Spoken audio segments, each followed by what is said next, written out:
So, totoo yung sinabi nila sa magkakapatid, siya yung pinakamabait sa lahat.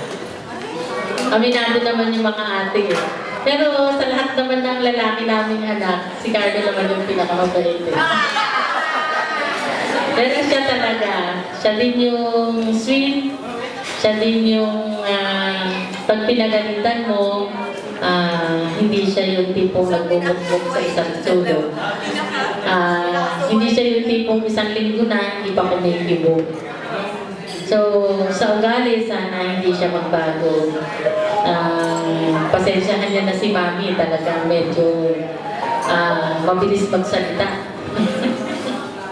Mabilis magsalita si Mami. Pero wala namang hinahangad ang mga magulang kundi for the better and or best para sa kanilang mga anak. Kaya sana Carla, alam ko namang hindi ako perfect mother para sa kanila. Pero I'm trying to become one na kung ano yung makakaya ko, makakaya namin, ibibigay namin para sa kanila.